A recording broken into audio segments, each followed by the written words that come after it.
Alright, I've got another 2K5 video here since the last one went over so well. Going to do a full breakdown of this play, something I haven't done in a while. But before I do, I just want to set up this scenario. Obviously, you see I'm backed up against my goal line. Defense is going to come out and play very aggressive, do a stunt with their defensive line, blitz two linebackers, and play extremely close physical coverage.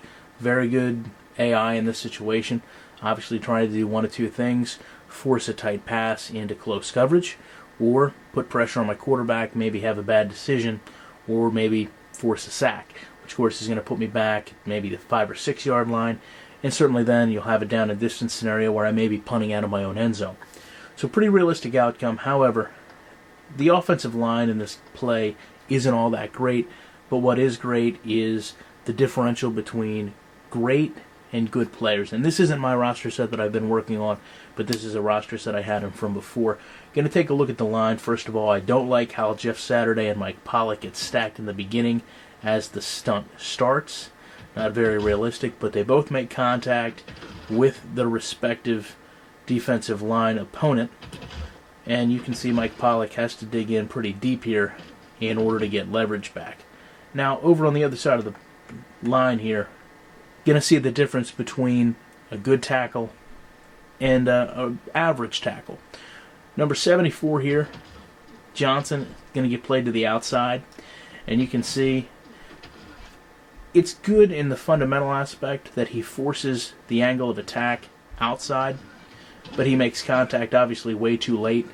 But you see a lot of times, something like this does happen when you get, basically a pass rusher versus a slower lineman.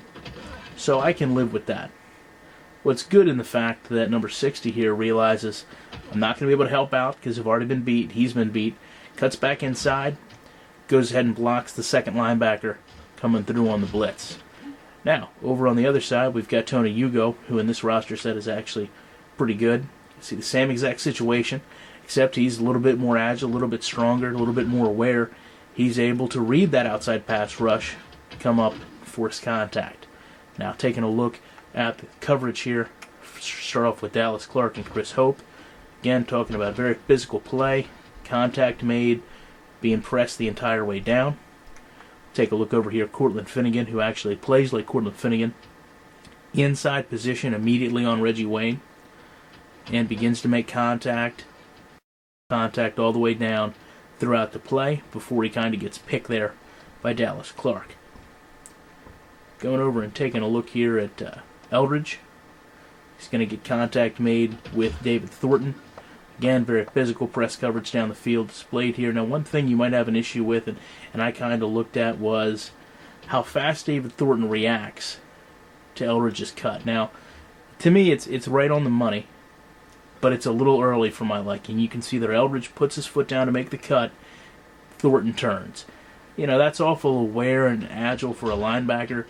But you know what? What I do like is when Eldridge had position, you can see he pushes off, gets ahead of Thornton because of the angle he had.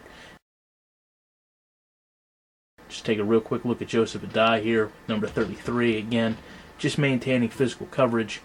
And here's one thing I do want to make a note of, so I'll just bring it up now as you see the ball comes into play. Unlike with Madden, you don't see cornerbacks or safeties making supernatural moves. Number 33 is not playing Austin Collie as he makes this catch.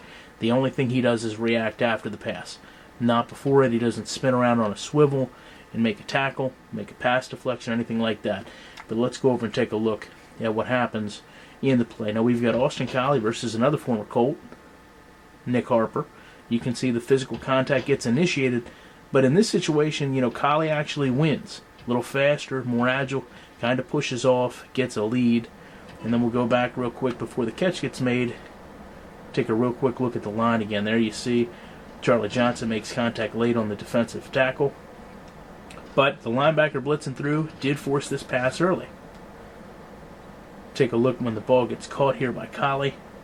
That does lead to a lobbed pass, which is caught with full extension.